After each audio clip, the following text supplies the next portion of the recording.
নমস্কার, আমি স্বপন নিউজ নয় ভারতে আপনাদের সকলকে স্বাগত। এখন আপনাদেরকে একটা ভাইরাল ভিডিও দেখাবো, যে ভাইরাল ভিডিওটি পূর্ব বর্ধমানের ট্রেজারি বিল্ডিং এ। সেই ট্রেজারি বিল্ডিং এ একজন সরকারি, রাজ্য সরকারের একজন কর্মচারী, কিন্তু তার যে আচরণ তাকে দেখে মনে হলো তিনি ওই রাজ্য ট্রেজারি বিল্ডিংটাকে তৃণমূল কংগ্রেসের পার্টি অফিস বানিয়ে ফেলেছেন। তিনি ওখান থেকে যারা ফর্ম 7 জমা দিতে এসেছিলেন, ফর্ম 7 মানে যদি ভোটার লিস্টে কোনো ভোটারের নাম নিয়ে, ভোটারের তার অস্তিত্ব নিয়ে আপনার সন্দেহ থাকে, তাহলে আপনি ফর্ম 7 দিয়ে নির্বাচন কমিশনকে অবহিত করতে পারেন। কেন তারা সেই ফর্ম 7 নিয়ে এসছে সেই নিয়ে তিনি আক্রমণ করে বসেন। একজন সরকারি কর্মচারী, তিনি সেই সময় তার কর্মস্থলে রয়েছেন, সেখানে বসে তার আচরণ তৃণমূল কংগ্রেসের কর্মীর মতো। এবং তিনি এটাও বললেন যে মমতা ব্যানার্জি আছে বলেই নাকি রাজ্যের মানুষ খেতে পাচ্ছেন, এটা তার দাবি। আর সেই দাবির পর সেখানকার জনগণ তাকে যে ট্রিটমেন্টটা দিল, সেই ট্রিটমেন্টটা একটু শুনুন। সেই ট্রিটমেন্ট আমার মনে হয় সেই সরকারি কর্মচারী তারপর সেখান থেকে পোপা পালিয়েছে, তাকে তার অন্যান্য সহকর্মীরা এসে তাকে বাঁচিয়েছে, এবং জনগণ সেখানে তাকে যে ট্রিটমেন্টটা দিয়েছে সেই ট্রিটমেন্টটা দেখুন, অভূতপূর্ব। আমার মনে হয় এই ট্রিটমেন্টটা দেখার পর সকলের উচিত এই ভিডিওটিকে শেয়ার করা, যত বেশি মানুষের কাছে যে এই ভিডিওটা পৌঁছে যায়। আর পাশাপাশি আমাদের চ্যানেলটাকে একটু সাবস্ক্রাইব করুন। দেখুন জনগণ এই রকম লোকদের, যারা বসে সরকারি দপ্তরে বসে কোনো কাজ না করে, যারা ওই সরকারি দপ্তর, শুধুমাত্র এই ট্রেজারি বিল্ডিং নয়, জেলায় জেলায় যে সমস্ত রাজ্যের সরকারি দপ্তরগুলো রয়েছে, এমনকি থানাগুলো রয়েছে, সেগুলো এখন তৃণমূল কংগ্রেসের পার্টি অফিসে পরিণত হয়েছে। সেখানকার কর্মচারীরা তৃণমূল কংগ্রেসের কর্মীর মতো আচরণ করছে। এই বিষয় সম্পর্কে জনগণ এখন আর মুখ বুজে যে সহ্য করবে না। আজকে ট্রেজারি বিল্ডিং এ জনগণ যে ট্রিটমেন্ট দিল, সেই ট্রিটমেন্টটা একটু দেখে নিন। ফর্ম 7 হ্যাঁ, ডিলিশন ফর্ম, হ্যাঁ ফর্ম 7। আমাদের যাদের ডাউটফুল ভোটার লাগবে তাদের অবজেকশন দেব না?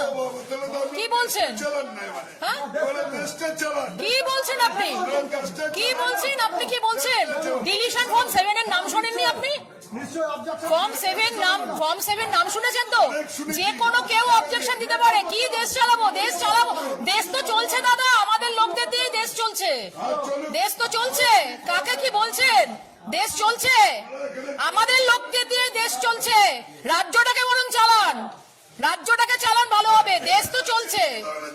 আপনি কি বলছেন? মমতা ব্যানার্জি, আপনি আপনার কত টাকা ঢুকছে? আপনার কত টাকা ঢুকছে বলুন? মমতা ব্যানার্জি আছে বলে ওইসব গল্প দেবেন না। আপনাকে দেখেই বোঝা যাচ্ছে আপনি কি। আপনাকে দেখেই, আপনি ফর্ম 7 নিয়ে যখন অবজেকশন দিলেন, আমাদের যতজনকে ডাউটফুল লাগবে আমরা দেব। হ্যাঁ, তাই চোরের রানীকে আপনি বলছেন যে খেতে পাচ্ছি, নিজেদের ক্ষমতায় খাই, কোন মমতা ব্যানার্জি দেয় না। এসব কথা কেন বলছেন উনি? এসব সরকারি লোক হয়ে আপনি কেন বলছেন? সরকারি দপ্তরে আপনি কেন মমতা ব্যানার্জি আছে বলে খেতে পাচ্ছেন এরকম কমেন্ট করছেন? এই বেলা বলুন দাদা, এই বেলা আপনি বলুন। আপনাদের লোকই তো বলছে, আপনাদের লোক বলছে মমতা ব্যানার্জি আছে বলে খেতে পাচ্ছি। ওই চুরির টাকায় খাই না দাদা, চুরির টাকায় খাই না, আমরা চুরির টাকায় খাই না। মমতা ব্যানার্জি আছে বলে খেতে পাচ্ছেন। যান, আপনার কথা রেকর্ড হয়ে গেল। হ্যাঁ, মমতা ব্যানার্জি আছে, সরকারি দপ্তরে চাকরি করে বলছে মমতা ব্যানার্জি আছে বলে খেতে পাচ্ছেন। আমাকে বলছে আপনাদের দপ্তরে চাকরি করে লোক, এত বড় কথা। মমতা ব্যানার্জি আছে বলে খেতে পাচ্ছি। ওনাকে না, ঠিক আছে, ভালো হয়েছে বলেছেন, ভালো করেছেন, খুব ভালো করেছেন। অন রেকর্ড বলেছেন, খুব ভালো করেছেন।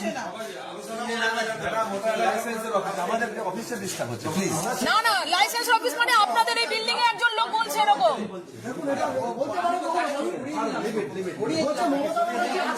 হ্যাঁ, কি কত বড় অবজেকশনেবল কথা। কি অবস্থা দেখুন, এখানকার দপ্তরের লোক বলছে মমতা ব্যানার্জি আছে বলে খেতে পাচ্ছি। ওই চুরির টাকায় আপনারা খান। না, কেন এসব কি অবজেকশনেবল কথাবার্তা? মমতা ব্যানার্জি আছে বলে খেতে পাচ্ছি, এই জন্য তো এই অবস্থা, এই জন্য এই অবস্থা। এত গলাবাজি কেন বুঝতে পারছো এবার?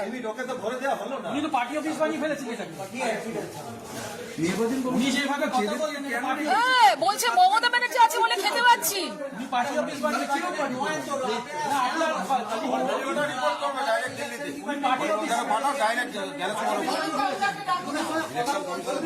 লাইসেন্সের অফিস উনি তো পার্টি অফিস দেখলেন জনগণ তারা তারা এই সরকারি কর্মচারীকে এটা বুঝিয়ে দিল যে তাদের দিন কিন্তু এবার শেষ হয়ে আসছে, তারা বলবে আর লোকে চুপ করে সেটা সহ্য করে চলে যাবে, সেই সহ্য করার দিন কিন্তু আর নেই। আর তৃণমূল কংগ্রেসের পায়ের তলার মাটি যে আস্তে আস্তে সরে যাচ্ছে এই ভিডিও তার প্রমাণ। এবং তাকে বাঁচানোর জন্য তার সহকর্মীরা না আসলে ওই ভদ্রলোক যে এই মমতা ব্যানার্জির ওখানে দালাল বলে যাকে অভিহিত করলো, ওখানকার জনগণ বলল চোরেদের রানীর দালাল বলে যাকে অভিহিত করলো, সে কার্যত ওই এলাকা ছেড়ে পালিয়ে গেল। তার পালিয়ে যাওয়াই প্রমাণ করছে যে তৃণমূল কংগ্রেস এখন আর জনগণের সামনাসামনি দাঁড়াতে পারবে না, শেষ পর্যন্ত তাকে এলাকা ছেড়ে পালিয়ে যেতে হচ্ছে। এটাই তৃণমূল কংগ্রেসের ভবিষ্যৎ। আগামী দিনে তৃণমূল কংগ্রেসকে প্রত্যেকটা এলাকা থেকে এইরকম পালাতে হবে, তারই একটা ইঙ্গিত এই বর্ধমানের ট্রেজারি বিল্ডিং থেকে আমরা পেলাম।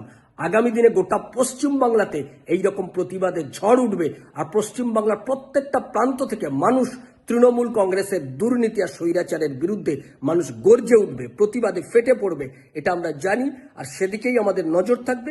আপনাদের নজর থাকুক নিউজ নয়া ভারতের পর্দায়। নিউজ নয়া ভারত আপনার কথা বলে, আর নিউজ নয়া ভারতের আমাদের চ্যানেলটিকে আপনারা সাবস্ক্রাইব করুন, শেয়ার করুন, বহু মানুষের কাছে পৌঁছে দিন এই কথাটা।